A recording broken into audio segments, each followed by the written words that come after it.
Graças a Deus, pessoal. Estamos novamente aqui para mais um estudo da Palavra do Senhor. O livro que nós vamos estudar hoje é o livro de Neemias.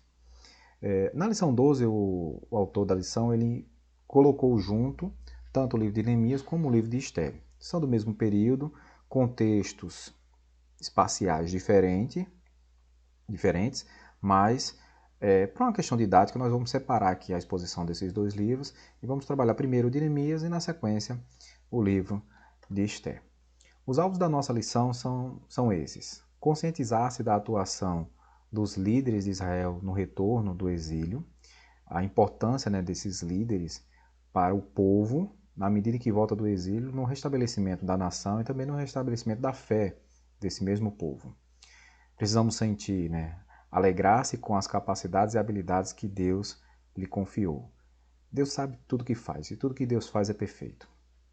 Se Ele confiou a você um dom, uma habilidade, execute com todas as suas forças, que com certeza você vai estar glorificando a Deus com isso. Trabalhar satisfeito, glorificando a Deus em tudo. Murmuração e satisfação não faz parte da adoração a Deus. Trabalhar satisfeito, trabalhar alegre é algo que realmente deixa Deus agraciado. Se você quer agradar a Deus, trabalhe satisfeito, faça a vontade do Senhor. Neemias e Esté são personagens que marcaram a história de Israel no período pós-exílio. Não apenas o nome de dois livros no Antigo Testamento, viu? Faziam parte do povo no exílio, mas exerceram um papel importante na preservação e no retorno da nação para a terra natal. Foram pessoas com formação diferenciada que viveram em contextos distintos, porém a serviço de Deus. Quais são os contextos? Neemias já tinha voltado para a terra, quando começou a atuação mais forte na liderança do povo, ele era copeiro do rei, e Esté veio se tornar a esposa do rei. Então a gente vai perceber que em contextos diferentes, situações diferentes, mas ambos estavam a serviço de Deus. Basicamente o livro foi escrito pelo próprio Neemias, na data de 445 a 425 a.C., contexto pós-exílio. A palavra-chave aqui é construção, ou poderíamos até dizer reconstrução, e o versículo-chave é 2,17, que diz o seguinte: Então eu lhes disse, vocês estão vendo a situação terrível em que estamos? Jerusalém está em ruínas, as suas portas foram destruídas pelo fogo. Venham, vamos reconstruir o muro de Jerusalém para que não fiquemos mais nesta situação humilhante. Veja a convocação que Neemias está fazendo aqui ao povo. Uma convocação corajosa. Vamos fazer, vamos realizar. Talvez a gente pudesse estar utilizando mais dessas convocações na igreja, assumindo com coragem os desafios que Deus coloca diante de nós. Vamos reconstruir. Vamos reconstruir. Neemias tem 13 capítulos. Do capítulo 1 ao 7 fala sobre a reconstrução dos muros. Do capítulo 8 ao 10 a gente tem a presença do personagem Esdras com a renovação da aliança. E do 11 ao 13 tem o reavivamento nacional. Perceba essa sequência. Reconstruindo os muros para dar segurança. E aqui renovação da aliança. O povo precisava, sim, reconstruir os muros físicos, mas também precisava reconstruir os muros espirituais.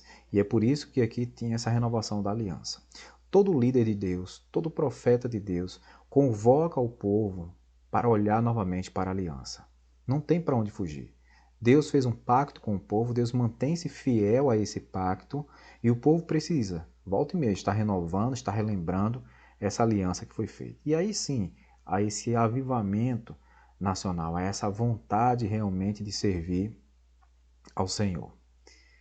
Dando continuidade, Neemias em uma sentença, usando a posição social e habilidades de liderança, Neemias conduziu o povo na reconstrução dos muros de Jerusalém e, com a ajuda de Esdras, promoveu um reavivamento espiritual. O autor ele fala aqui de uma batalha em duas frentes. Uma das frentes é essa frente que Neemias está atuando.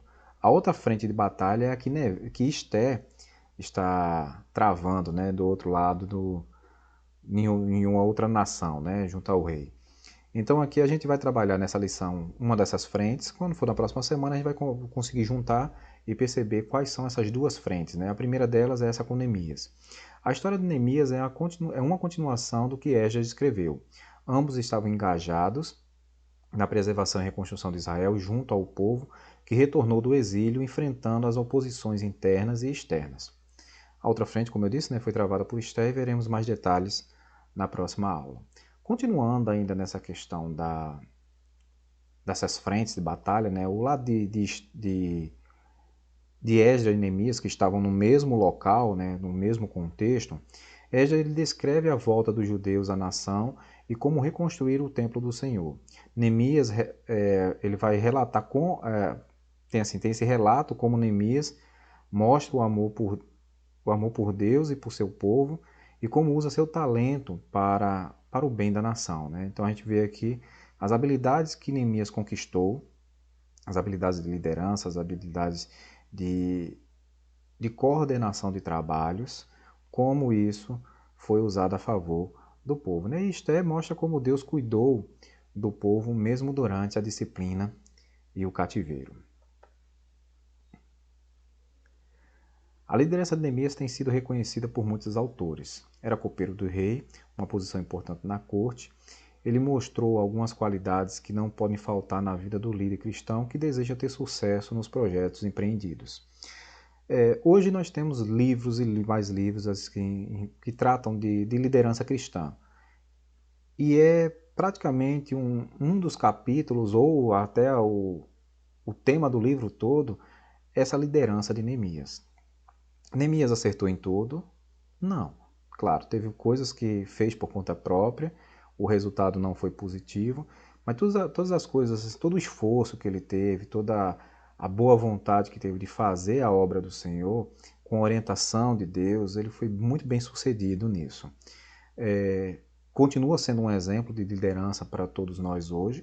Quem quiser ler o livro, é uma leitura importantíssima para a gente, né? Não é só quem quiser, né? Nós deveríamos todos ler esse livro de Neemias e extrair desse livro essas lições preciosas para as nossas vidas.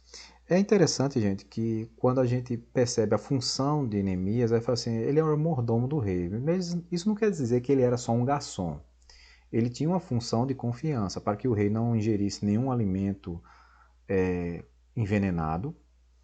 E essa posição era tão delicada que quando o rei não confiava no seu copeiro, nessa pessoa que de maneira fixa, né, ele era escalado sempre para fazer esse serviço ao rei, quando o rei não confiava em seus copeiros, em seus mordomos, ele cortava a língua desses mordomos e furava o tímpano dele para que eles não espalhassem os segredos que estavam ali na corte, né?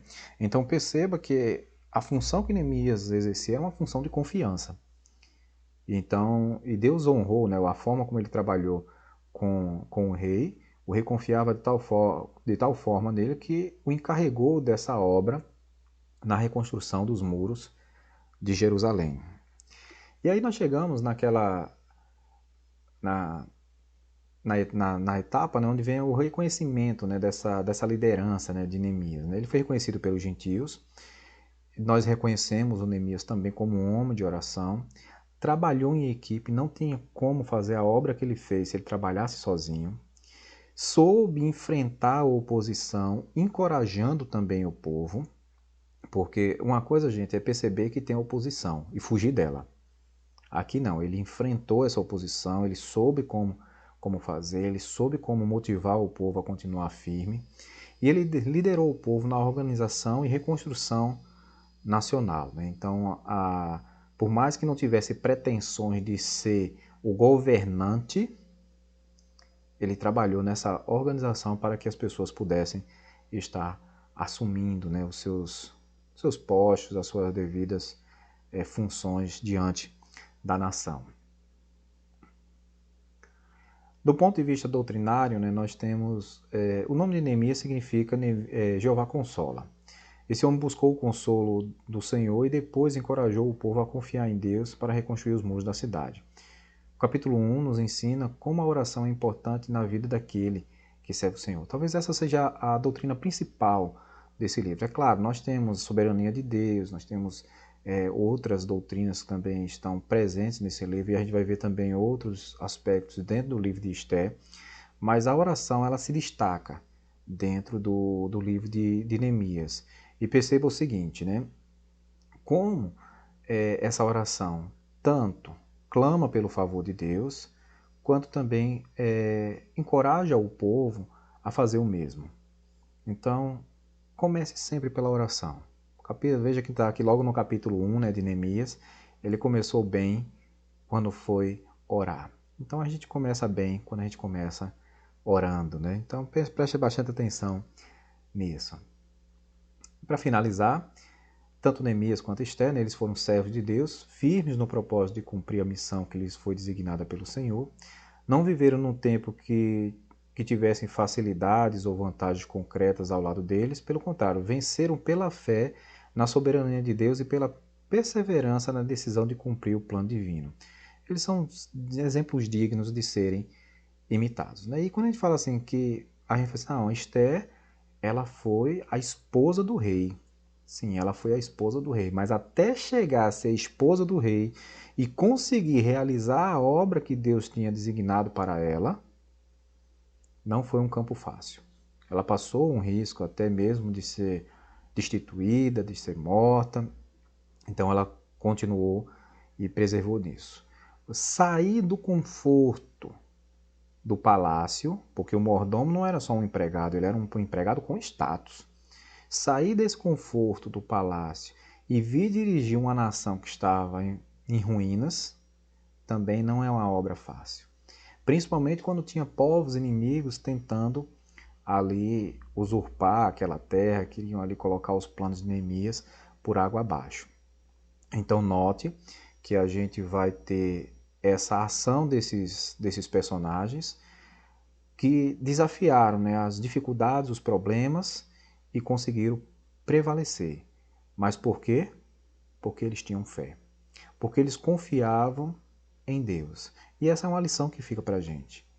A despeito dos problemas e situações que vivenciamos, pela fé, pelo poder de Deus, nós podemos superá-los.